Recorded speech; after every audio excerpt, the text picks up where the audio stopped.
श्री स्वामी समर्थाचे गुप्त चमत्कार भाग 2. स्वामीच्या शब्दांचा चमत्कार. गोविंद अजूनही त्या रस्त्यावर उभाच होता. काही क्षणापूर्वी ज्याला त्याने शेवटची भाकरी दिली होती तो वृद्ध अचानक गायब झाला होता. तो इकडे तिकडे धावत शोधू लागला. बाबा कुठे गेलात? पण रस्त्यावर कोणीच नव्हतं. गोविंदाच्या अंगावर काटा आला. तो घरी परतला. गौरीने विचारलं, काय झालं? गोविंदने घडलेला प्रकार सांगितला. गौरी शांतपणे म्हणाली, स्वामी समर्थांनी आपली परीक्षा घेतली असावी. दोघांनी त्या रात्री उपाशी पोटी झोप घेतली. पहाट झाली. अचानक घराबाहेर बैलगाडीचा आवाज आला. गोविंद बाहेर आला. दारात एक श्रीमंत व्यापारी उभा होता. त्याच्या मागे धान्याची पोती, तांदूळ, गहू, डाळी आणि इतर सामान भरलेलं होतं. गोविंद आश्चर्याने म्हणाला, तुम्ही कोण? व्यापारी हसला. काल रात्री मला एक विलक्षण स्वप्न पडलं. गोविंद आणि गौरी लक्ष देऊन ऐकू लागले.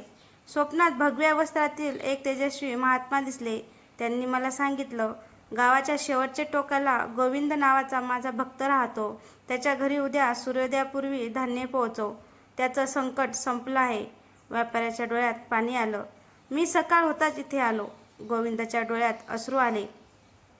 त्याच्या ओठावरून सहज शब्द बाहेर पडले, श्री स्वामी समर्थ. गावभर ही बातमी वाऱ्यासारखी पसरली. लोक म्हणू लागले, गोविंदाच्या घरी स्वामींचा चमत्कार झाला.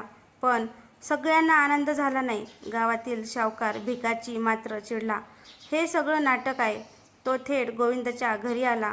कर्ज फेडलंस का? गोविंद शांतपणे म्हणाला, अजून नाही. सावकार हसला.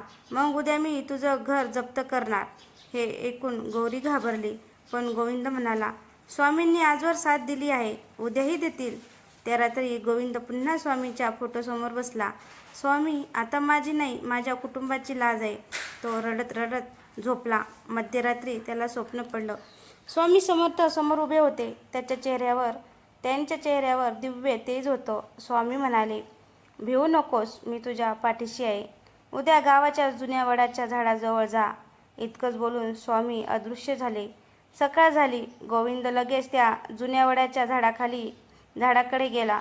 तेथे एक लाकडी पेटी अर्धी जमिनीत गाडलेली दिसली. त्याने ती बाहेर काढली. पेटी उघडली. आज जुन्या काळातील चांदीची नाणी, काही सोन्याची नाणी आणि एक कागद होता. त्यावर लिहिलं होतं, जो हा खजिना शोधेल त्याने त्याचा उपयोग फक्त चांगल्या कामासाठीच करावा. गोविंदच्या हातपायांना थरकाप झाला. तो थेट घरी गेला. गौरीने स्वामीच्या फोटासमोर हात जोडले. गोविंदने सर्वप्रथम सावकाराचं कर्ज फेडलं. नंतर घर दुरुस्त केलं.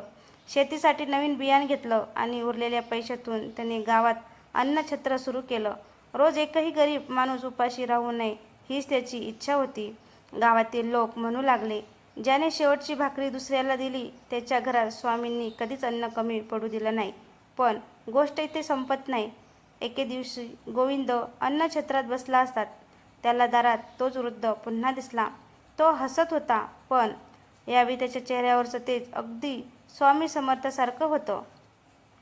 गोविंद धावत त्याच्या पायावर पडला. डोळे वर केले आणि क्षणार्धात तो वृद्ध पुन्हा अदृश्य झाला. गोविंदच्या डोळ्यातून अश्रू वाहू लागले.